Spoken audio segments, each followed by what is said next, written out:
KPK itu dibiayai oleh negara supaya asal ngendus saja dia cari tahu tuh. Jadi nggak perlu harus menunggu laporan. Apalagi data. Kalau terkait dengan kasus seperti ini dia nunggu laporan. Kalau kasus lawan politik 5 tahun yang lalu pun dia ubek-ubek tuh. Gitu loh kira-kira kan.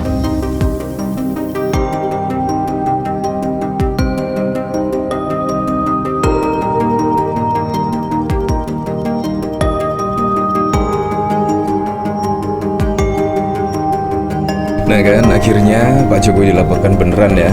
Pada saat lalu kita memang dihebohkan dengan rilisan dari OCRP pada saat lalu, dan bahkan membuat kehebohan, dan bahkan pendukung-pendukung Pak Jokowi itu setidaknya pasang badan lah terkait pemberitaan mengenai mantan presiden ke-7 yaitu terkorup di dunia. Dan bahkan KPK pada saat lalu juga menanggapi, setidaknya masyarakat dipersilahkan lapor KPK soal dugaan korupsi Jokowi. Nah akhirnya juga saat ini beneran ya, dari aktivis 98 bahkan melaporkan ke KPK. Dan menurut saya tantangan dari KPK sudah dijawab oleh aktivis 98 ya, dan akhirnya juga dilaporkan setidaknya terkait rilisan dari OCCRP tersebut. Nah seharusnya juga KPK harus turun tangan dong, padahal sudah ada rilisan dari OCCRP. Menurut saya itu juga tidak kaleng-kaleng ya, dan seharusnya juga KPK bisa membuktikan lah, mencari kebenaran setidaknya terkait rilisan dari OCCRP. Nah bahkan dari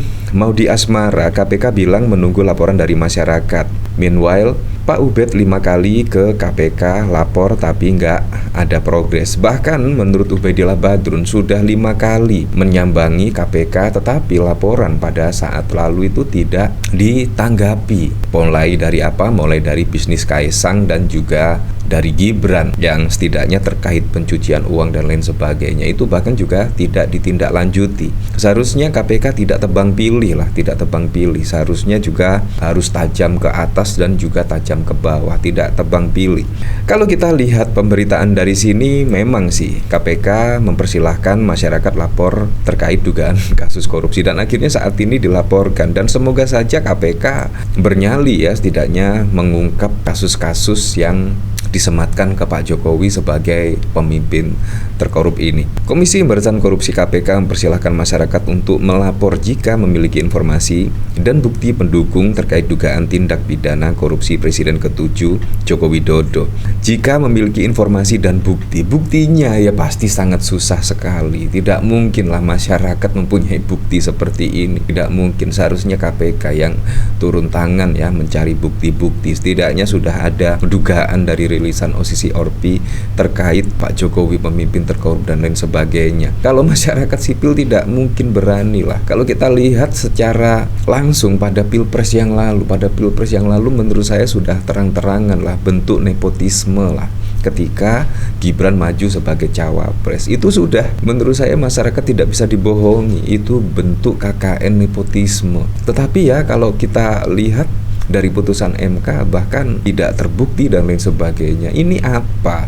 Ini kan sangat wow sekali lah. Hal itu disampaikan juru bicara KPK Tessa Sugiarto menanggapi masuknya nama Jokowi dalam daftar finalis tokoh dunia kategori kejahatan terorganisir dan korupsi tahun 2024. Memang kalau kejahatan terorganisir itu sangat susah sekali dibuktikan, sangat sulit sekali. Itu karena menyangkut kong kali kong dan lain sebagainya lah. Jadi sangat susah sekali untuk diungkap. Yang bisa mengungkap ini ya pihak yang berwenang, ya mulai dari kejaksaan misalnya, KPK dan lain sebagainya. KPK mempersilahkan bila ada pihak-pihak yang memiliki informasi dan bukti pendukung tentang adanya perbuatan tindak pidana korupsi pegawai negeri atau penyelenggara negara untuk dapat dilaporkan menggunakan saluran dan cara yang tepat ke aparat penegak hukum, kata Tessa kepada wartawan pada Kamis 2 Januari. Tessa menerangkan laporan dugaan tindak pidana korupsi itu bisa disampaikan langsung kepada KPK maupun kepada kepolisian atau kejaksaan, baik itu ke KPK maupun ke kepolisian atau kejaksaan yang memang memiliki kewenangan menangani tindak pidana korupsi,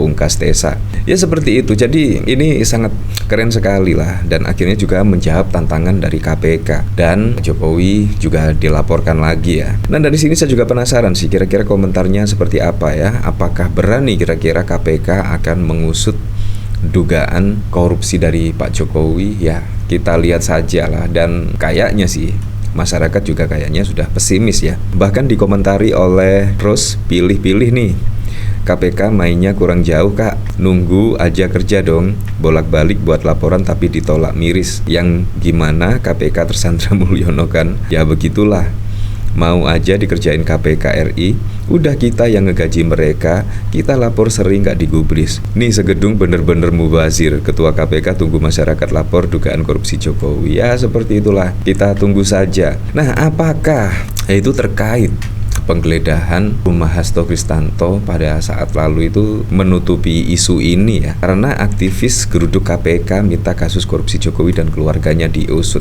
Ini juga tepat tidaknya saat KPK menggeledah rumah Hasto, dan yang menjadi headline itu breaking news, KPK menggeledah rumah Hasto dan lain sebagainya. Ternyata di waktu yang sama ada aktivis 98 menggeruduk KPK untuk melaporkan dugaan kasus korupsi Jokowi dan keluarganya. Bahkan juga dikomentari oleh Guntur Romli, isu ini juga yang mau dialihkan dengan penggeledahan rumah Sekjen PDI Perjuangan. Aktivis geruduk KPK minta kasus korupsi Jokowi dan keluarganya. Dari sini dikomentari oleh Han Solo, menyedihkan ya, instrumen negara digunakan seenaknya oleh yang memiliki kekuasaan untuk melindungi kepentingannya. Kapan rakyat bergerak bersama melawan? Kalau parsial seperti sekarang ini mudah dipadamkan. Oh alah, jadi alurnya begini. Udah nggak tertarik sama Hasto, tetapi tertarik sama isu keluarga Jokowi. Justru kamu yang mengalihkan isu Hasto. Wah, apa sih? Jika pengadilan rakyat turun ke jalan, wah, pecatan pemuja Paduka lagi cari jalan makan gratis. Asumsi lu nggak ngaruh buat KPK RI tetap menyala. KPK penggeledahan rumah Hasto dilakukan sesuai kebutuhan penyidik. Ya, seperti itulah. Ya memang kita kembalikan lagi ke masyarakat menilainya seperti apa ya. Tetapi yang jelas di momen yang sama itu ada aktivis 98 menggeruduk KPK minta kasus korupsi Jokowi dan keluarganya diusut. Nah bagaimana menurut Anda ya, apakah KPK akan bernyali setidaknya mengusut kasus-kasus ini, apalagi juga dikuatkan oleh OSISI ORPI pada saat lalu merilis setidaknya Pak Jokowi masuk menjadi finalis nomor 3 pemimpin terkorup di dunia. Ya memang sangat mengejutkan sekali ya, dimana malam tahun baru kita dikejutkan dengan pemberitaan yang sangat wow sekali. Dan bahkan juga tidak hanya dari OSISI ORPI, bahkan dari media di Singapura bahkan memberitakan terkait dugaan Jokowi sebagai pemimpin korup dan lain sebagainya. Tidak hanya di Singapura saja, tetapi juga di Australia. Media Australia juga memberitakan hal demikian. Jadi saat ini otomatis lah pemberitaan tersebut langsung tersebar di dunia internasional, dan ini sangat membahayakan kalau terus-menerus diberitakan ya. Artinya apa? Artinya bisa saja negara-negara dari luar itu enggan menginvestasikan ke Indonesia. Investasi juga akan terhambat lah setidaknya dengan pemberitaan-pemberitaan ini. Seharusnya memang ada aparat penegak hukum, khususnya di pemerintahan Pak Prabowo itu memang harus tegas lah. Harus tegas mengusut setidaknya dugaan kasus-kasus inilah, setidaknya diusut. Sehingga apa? Sehingga jelas dan clear, dan sehingga apa? Mengembalikan kepercayaan. Dan itu menurut saya poin yang paling penting, sehingga investor itu tidak ketar-ketir untuk memasukkan uangnya di dalam negeri. Kurang lebih seperti itu. Ya untuk selebihnya memang kita kembalikan lagi ke masyarakat menilainya seperti apa.